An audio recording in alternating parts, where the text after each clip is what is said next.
Welcome to Limitless, the Blind Beginnings podcast where seeing things differently inspires limitless possibilities. This podcast is being brought to you by Blind Beginnings, an organization based in Vancouver, Canada, that supports children and youth who are blind or partially sighted, along with their families. Limitless was created in order to inform, educate, entertain, and share stories from within the blind and partially sighted community, in order to show the world that the opportunities for those who are blind or partially sighted are truly limitless. And now, it is my pleasure to introduce you to your host, the Executive Director and Founder of Blind Beginnings, Shawn Marcellet. Welcome back to Limitless, the Blind Beginnings podcast. I'm your host, Shawn Marcellet. Thank you for joining us again this week. We are going to be talking about teachers of the visually impaired. But before I get to that, I just wanted to put a little plug in, a call out to those listeners who feel like you're a fan of the Limitless podcast, who might want to challenge yourself on our 100th episode. We're going to be doing a bit of a competition, a bit of a game show, and we're looking for some contestants who think that they know a lot about Blind Beginnings and are, well, not about Blind Beginnings, just about the podcast. So if you've been listening to our episodes and you want to challenge yourself, send me an email at limitless@blindbeginnings.ca and let me know that you want to be a contestant. Okay, without further ado, let's get on with today's episode. So we have my co-host today is Kolby. Kolby, why don't you remind our listeners who you are, your level of vision, and then introduce our guest. Hi, everyone. I'm Kolby, and I'm totally blind. I used to have quite a bit of vision, but over time, it's gotten to where I see nothing really. Today, I will be helping to interview Sofia. Sofia is one of my past vision teachers. And yeah, she'll tell you a bit about that. Welcome, Sofia. Hello. Thanks for inviting me on the show. Yeah, thanks for being here. So why don't you explain what a teacher of the visually impaired is? I mean, it's a teacher of the visually impaired, but what is that? What do you do? Okay, so I'm a teacher of students who are blind and visually impaired. You could also say blind and partially sighted. And so basically what I do is I support my students and their teams so that they can have meaningful access to learning opportunities at school and in their communities. So there are essential skills that I teach. And no, I don't teach Braille to everyone. But Braille is one of the areas that I do teach. There are actually 9 essential areas that I teach, and those areas are called the Expanded Core Curriculum. And so the Expanded Core Curriculum is basically, some of the Expanded Core Curriculum is basically around ways that students can access different types of curriculum. So for instance, if they need to access technology to be able to listen to or read their work, that is something that I would do with the help of their team. So that's what I do. And no, I'm not the visually impaired teacher. I am not visually impaired. A lot of people call me the visually impaired teacher, but I'm not visually impaired. But I am a teacher of students who are visually impaired. I can tell that there's obviously lots of misconceptions out there. Yes, there are. Maybe.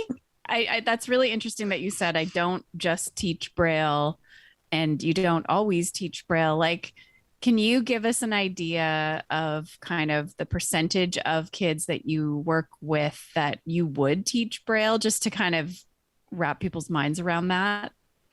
Right. So, there are so many different types of students that I work with.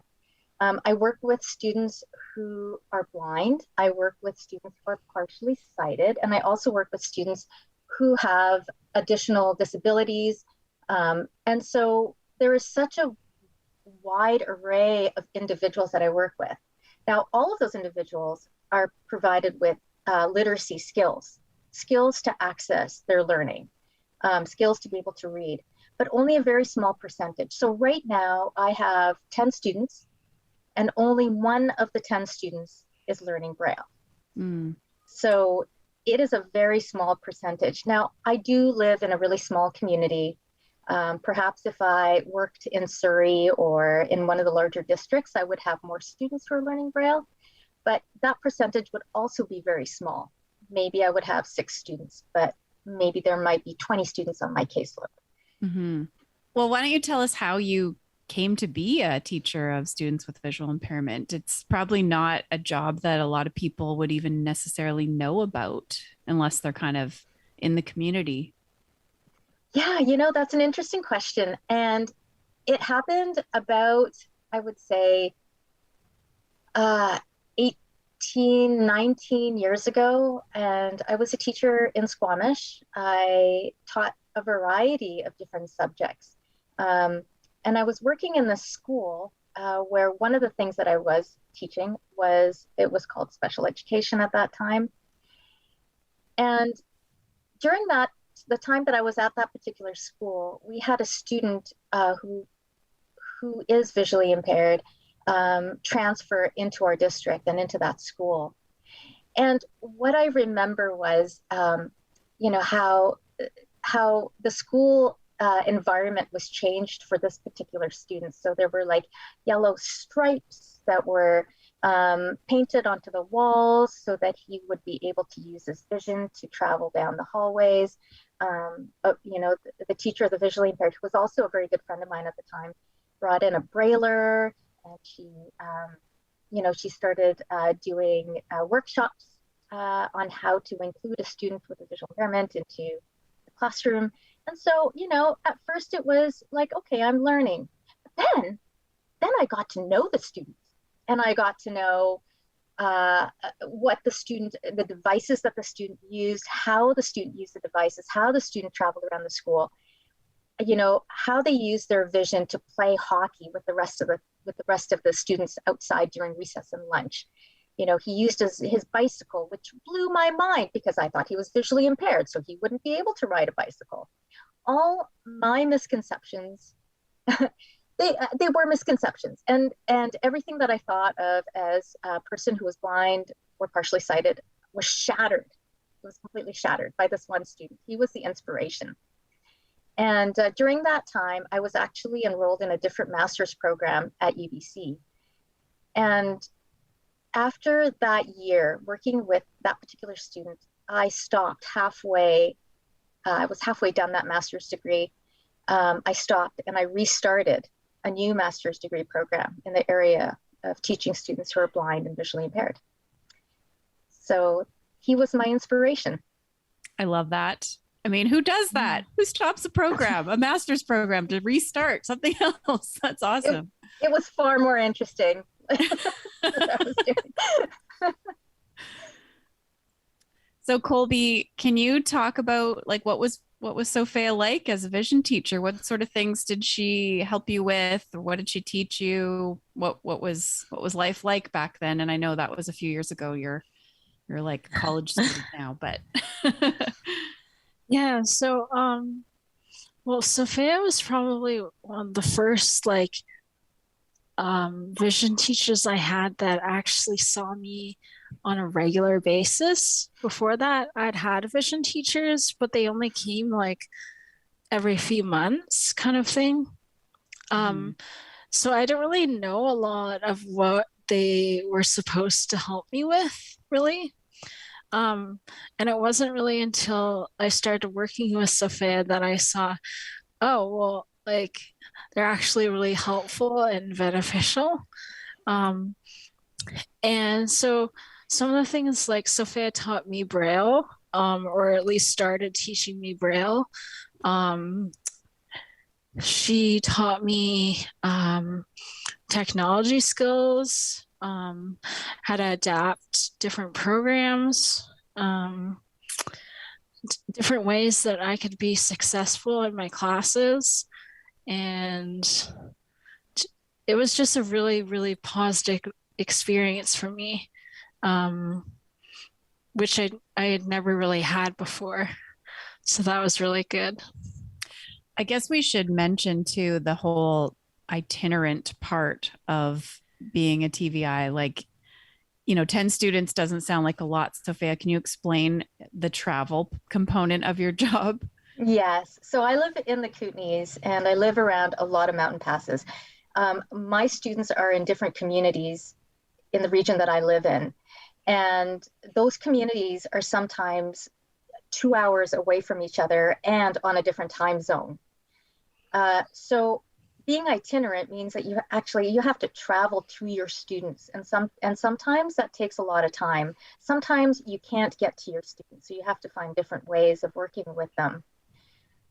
So that's a hard part of my job because I don't spend as much time as I would like to with each student. Now, I remember at Kolby, I spent I was at your school weekly.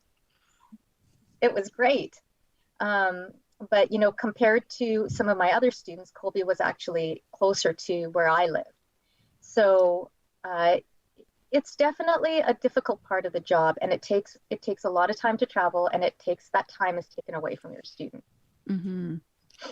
Yeah. And I imagine if you were seeing your vision teacher like every couple months before Sofia, mm-hmm.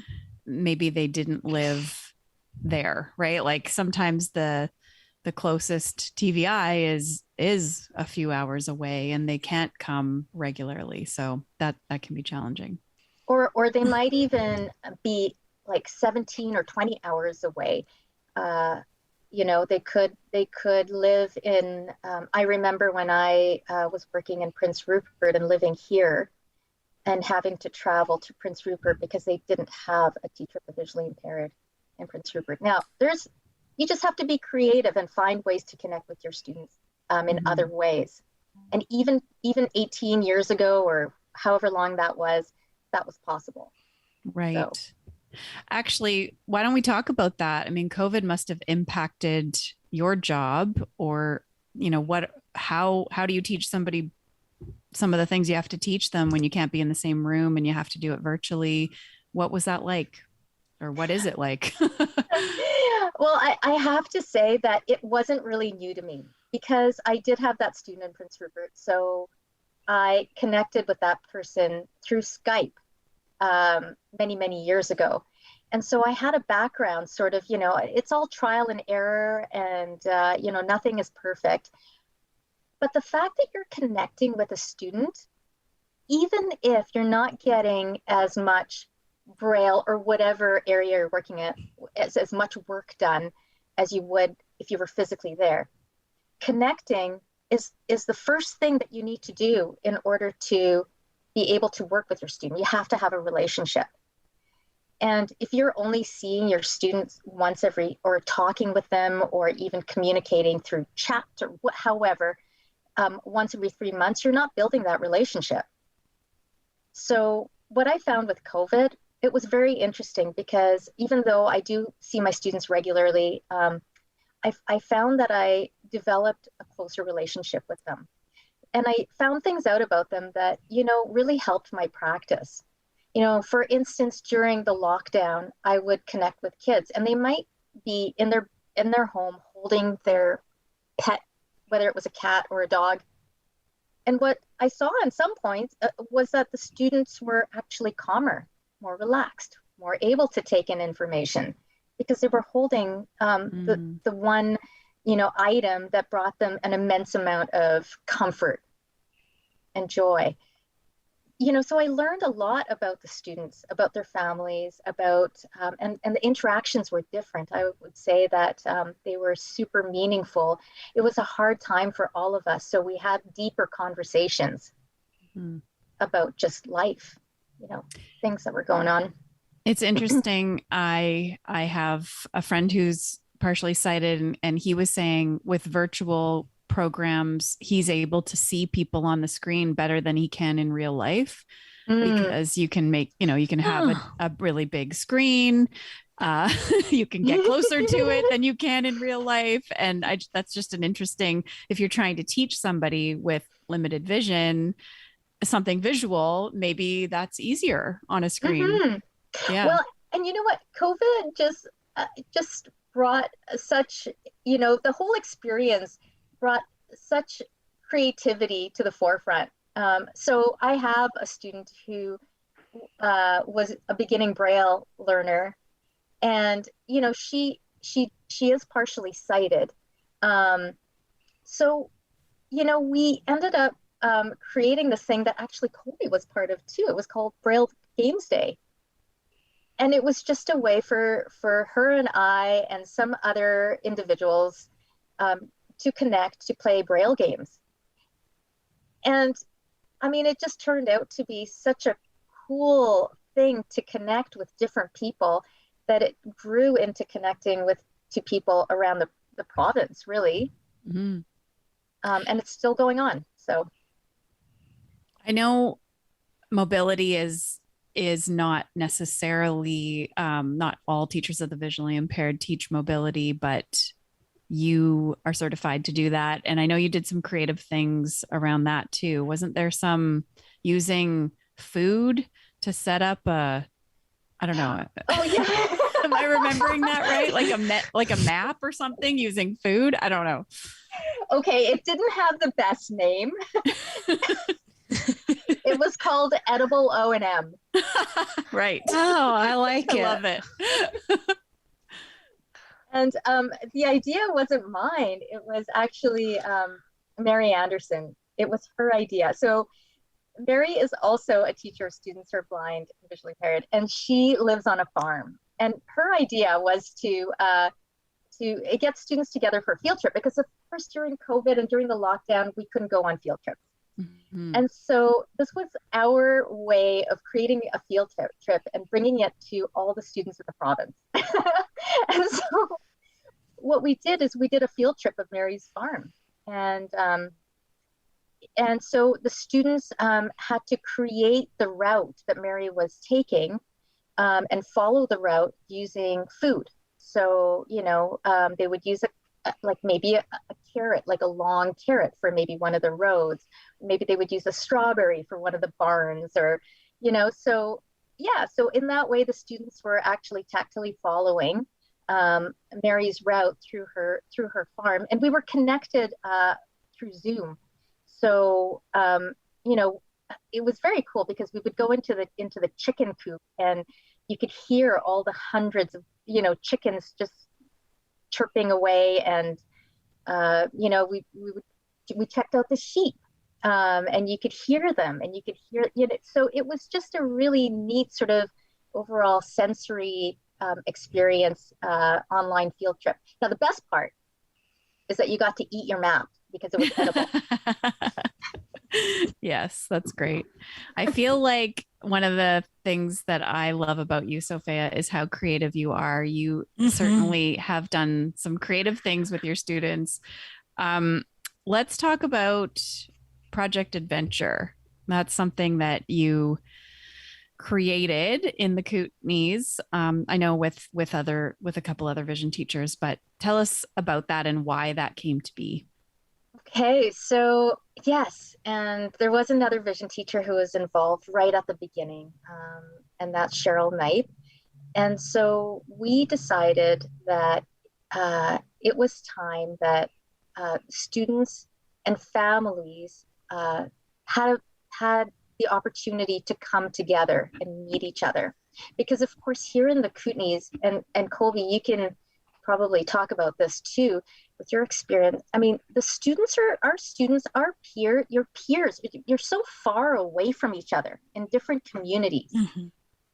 And so, and the families are all really separated, and there's such value in bringing people together in doing an activity and bringing parents together to talk about anything that they might want to talk about with another parent.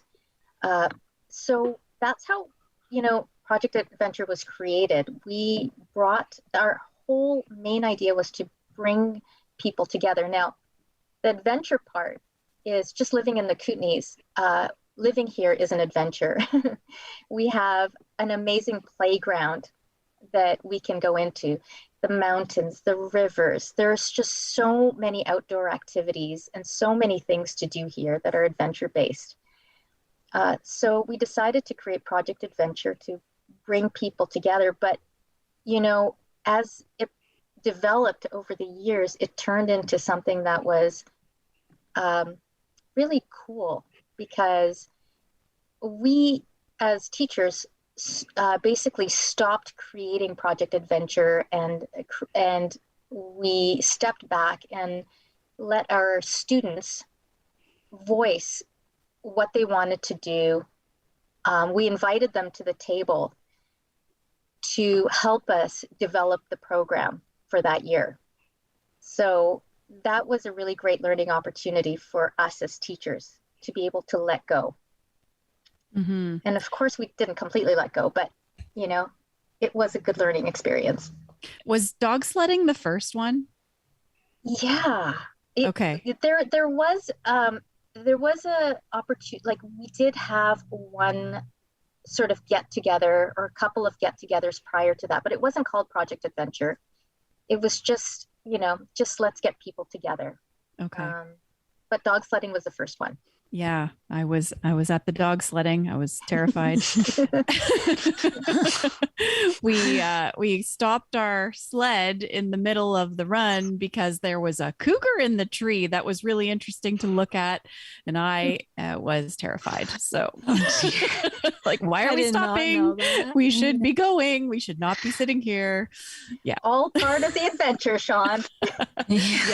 Yes.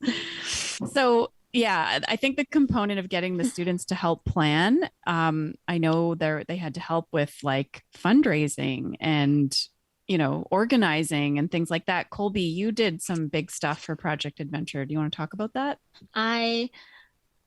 We did like different fundraisers. So one time we had a movie night, and we showed a movie. It was actually a movie that Eric Weimar did. And we got we've made money from that. And then didn't you do like a dining in the dark thing? Yeah.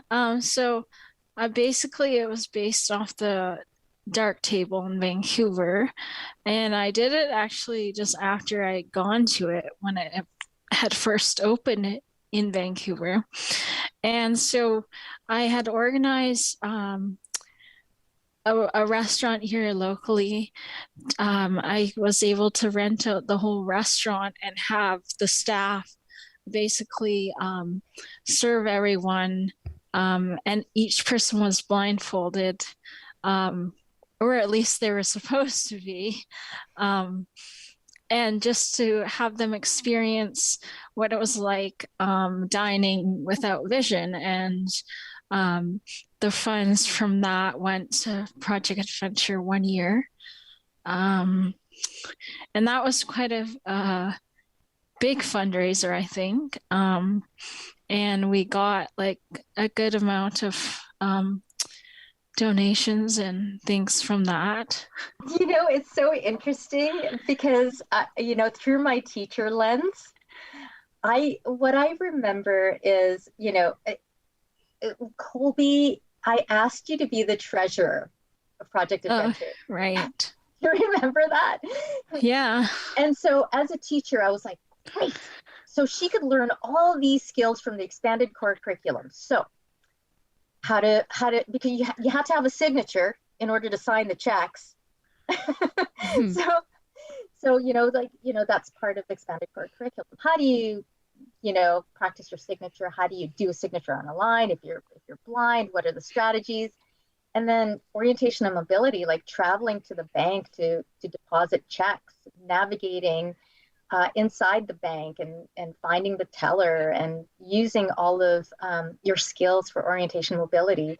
So that was one of the things that you did. And then technology, like how do you keep track of how much money is in the account? And you did a ton of work for Project Adventure.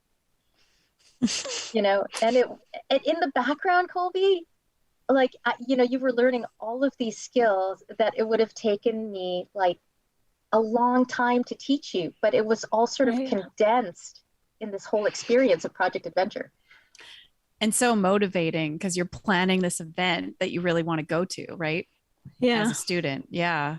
That's so smart, Sofia.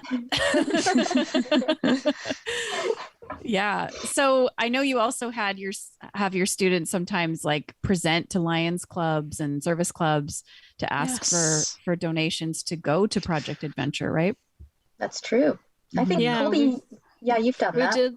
We did that like quite a few times to different Lions clubs in their area. And we seem to, for the most part, get funding from them. That's great. And also, did you not sell things at farmers markets or something? Was that am I remembering that right? Yeah. Yep. Yeah, we had all these bracelets made. Oh my gosh, I remember I had this huge bag of bracelets in my room at one point, and my mom was like, Kolby, are you going to sell those or what are you doing with them? There were so many bracelets. I have them on my handles of my doors in my house upstairs here. Every time I close a door, I feel, they're those rubber bracelets, and they had Braille that said adventure, but then we had no limits ones too for blind beginnings. So they're pretty cool. Yeah. Okay. So, I mean, Project Adventure, was like for the Kootenai kids to come together and families to meet each other. But then one year you planned something a little bigger, a little farther. Yeah. Who wants to reveal where you guys went? And I was supposed to go with you, and I'm so sad that I didn't, but yeah. Yeah. So we went to New York. Yeah, New York. What the heck, Sofia? I mean, how did you make that happen, and where did you dream that up? Well, I just took your no limits philosophy and went for it, because one day I was at a student's place and was talking to her. I think I had just dropped her home after goalball practice or something, or was picking her up, and she said, I would love to go to New York City. And I thought, oh, that's really interesting. Would you like to go to New York City? And she's like, she's just kind of, went, yeah, I would one day. I'm like, well, why don't we just go to New York City then? And so, it started with this little seed of a thought that a student had. And it became a reality. And at that time, I had, I called them my girls, my students. They were all teenagers, and they were all into it. The families were really supportive, and we just came together and made it happen.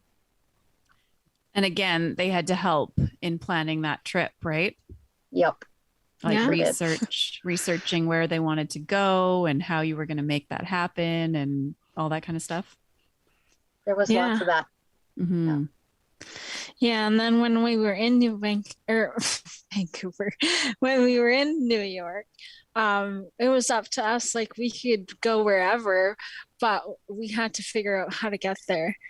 And that was really cool. It was so cool to see how like all the city blocks worked. I just remember one day we were downtown, like Times Square, and I was with my mom at the time, and I was like, okay, what street is this? And she told me, and then because of the numbers being odd or even, I could tell, okay, we need to go this direction. And like my mom was like, holy crap, like, and I was like, yeah, we have to go this way. And it was just so cool to see that I could do that. And it was New York City. Wow, that is cool.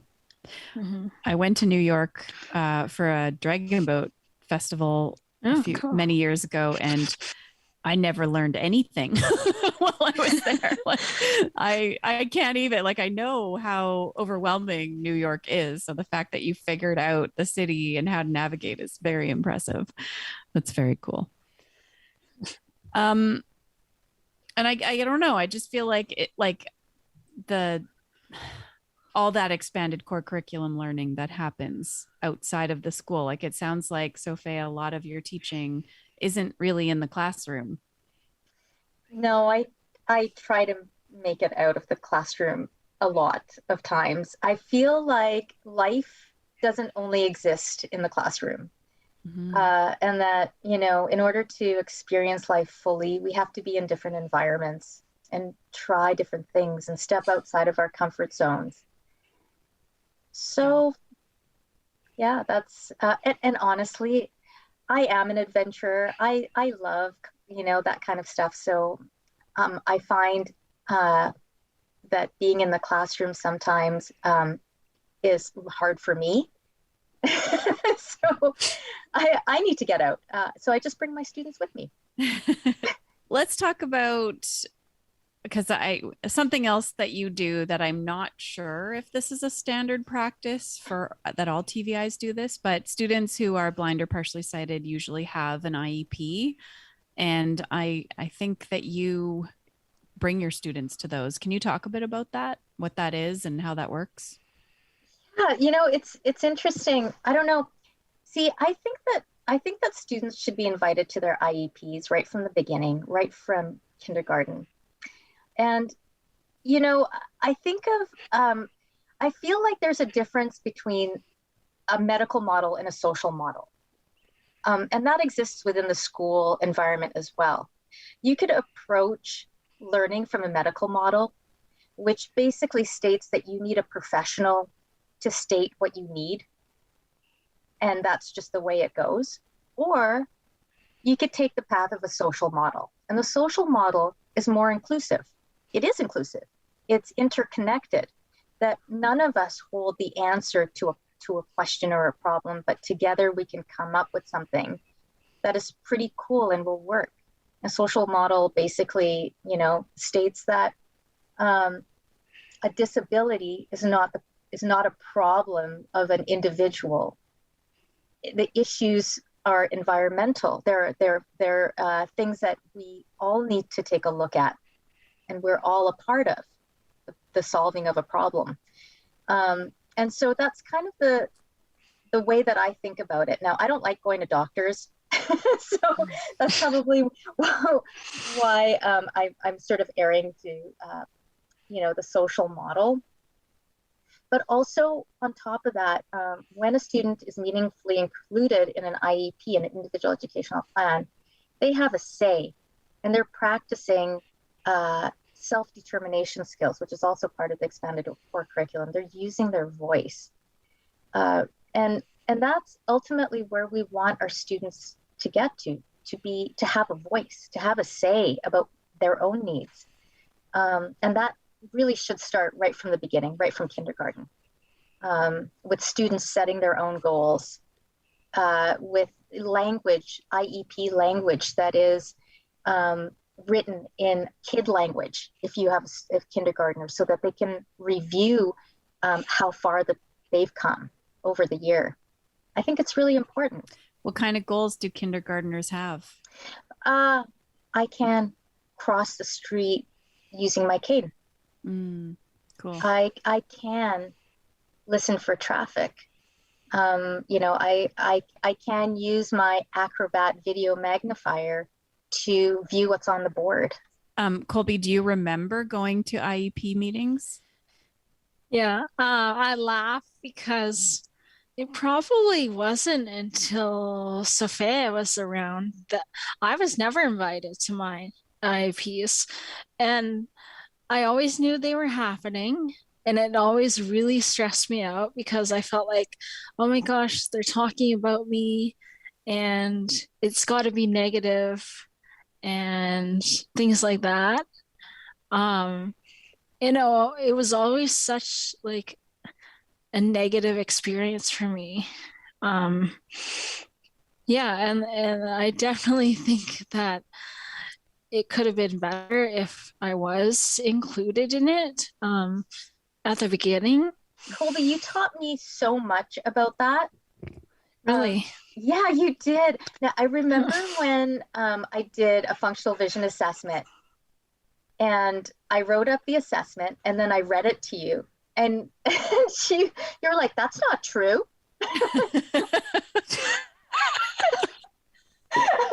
And you're like, no, I don't do that. I do this. I'm like, really?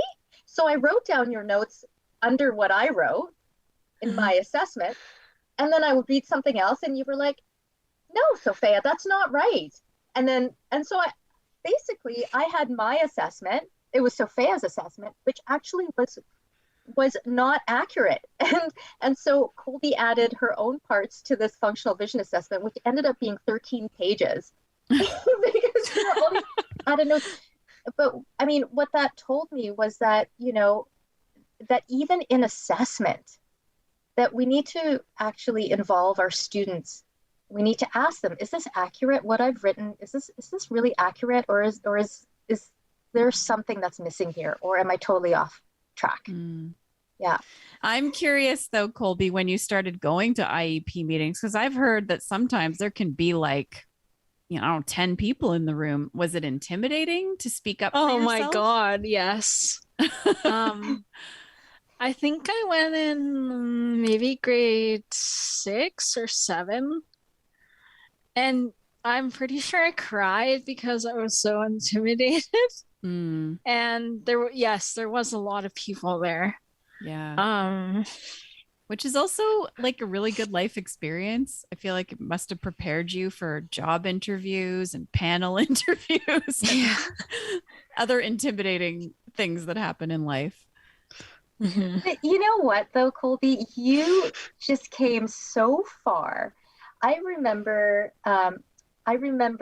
we used, before an IEP meeting, we would get together and sort of go through like almost a practice run of what the meeting might be like. And but I also remember you met the director of special education and had a conversation with her like a few years after. And I mean, it was a hard experience, but you got through it, and you said what you needed to say. And that was sort of like the one of my highlights was watching you in that situation. Yeah, it was very cool. Just thinking about how do you prepare your students to move on to university or jobs or any of that stuff. And typically in high school, the teacher, the visually impaired, does a lot of the work for us in communicating with the classroom teacher about what the needs are of the student and what materials are going to be needed and making sure they're accessible and things like that. And then you get to university and you're kind of supposed to do all that yourself. So, Sofia, how do you prepare your students? Well, so part of the expanded core curriculum is career education. So I work backwards. So I work with my students and I ask them, well, what would you like to be when you're older? Now, I had a student say that she wanted to be an elephant trainer. That was really hard to find information about being an elephant trainer. Very specific also. Yeah. But I went with it. I go with it. I try as much as I can to just go with it, even though it's not in my realm of understanding. So the students right off the bat are given an opportunity to dream about their future. Dreaming is everything, If you can dream about your future, you could go there, you could get it. And so I really encourage that. But within that, we kind of work backwards. You're like, okay, you want to be an elephant trainer. I wonder what kind of education you need to be an elephant trainer. So we research that. And so you have to go to whatever elephant training school. And we find out where that school is. And then I ask the question, I wonder what you need to get into that school. And so we research that. What do we need to get into elephant training school? And, we get some information out of that. And then so we work backwards and we're like, well, what kind of things do you need to do in high school in order to get into that school? And so we research that and we get all this information. So I kind of work backwards and I do this every year.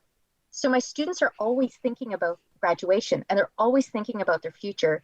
And they're exposed to eventually all these different schools, universities, or life experiences that they might want to have. So if they want to go travel, what do you want to do after you graduate? I want to travel. Okay, well, let's explore the areas that you may want to go. And we work backwards. So how do I prepare them? I start right in kindergarten through the expanded core curriculum, through looking at career, through looking at dreaming about the future, and we work backwards. So when we actually get to grade 12, and, that is the time when students have to fill out paperwork, when they have to start talking to colleges or universities and the disability or, services, that they have already thought about it from kindergarten to that time.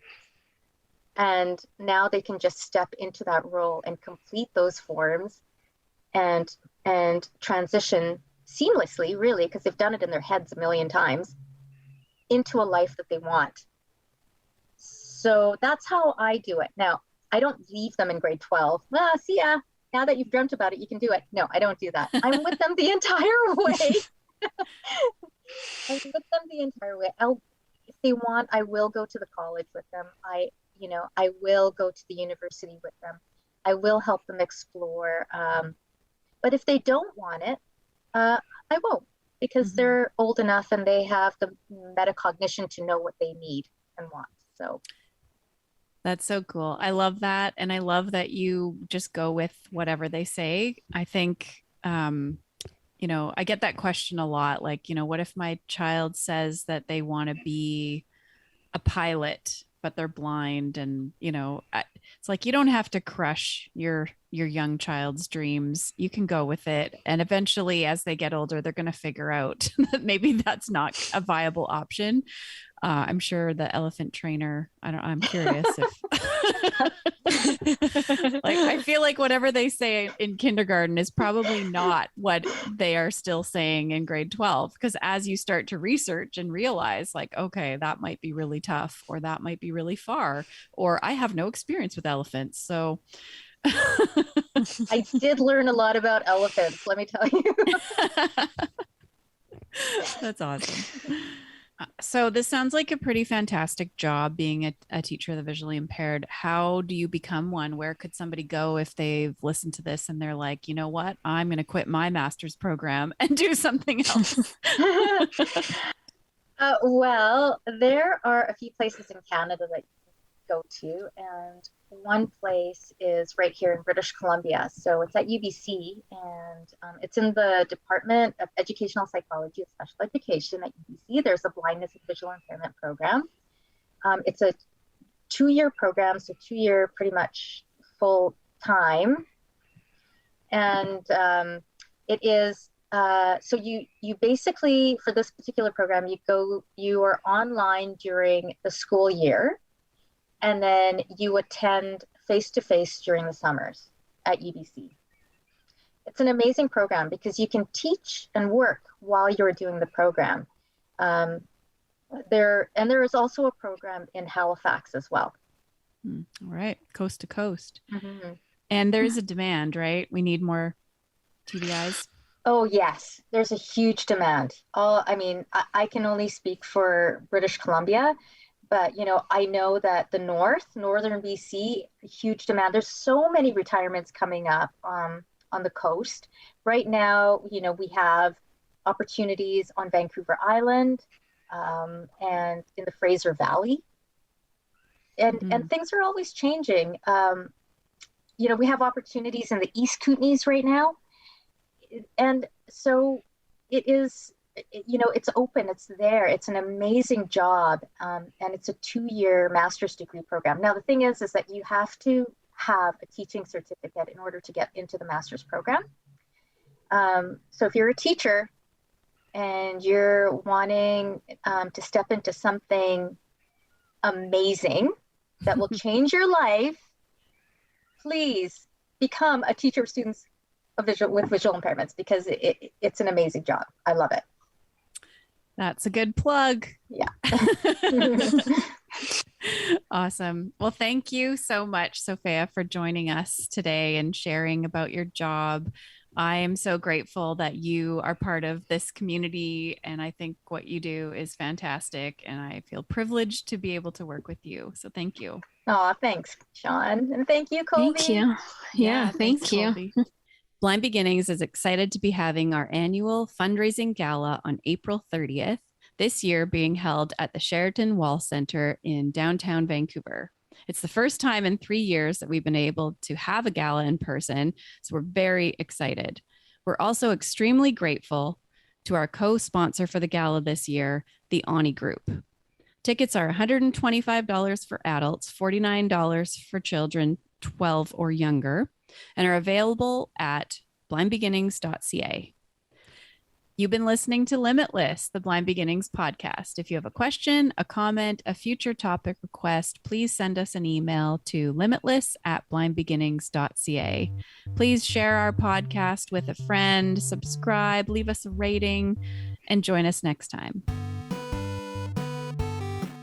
This podcast has been brought to you by Blind Beginnings, an organization based in Vancouver, Canada, that supports children and youth who are blind or partially sighted, along with their families. Music for this podcast is composed by Shawn Bishop and Clement Chow. Production and audio editing by Rob Minot. For more information about Blind Beginnings and the work it does to support children and youth who are blind and partially sighted, along with their families, visit us on the web at www.blindbeginnings.ca, and also remember to follow us on Facebook, Instagram, and Twitter. We thank you for joining us, and we look forward to seeing you next time.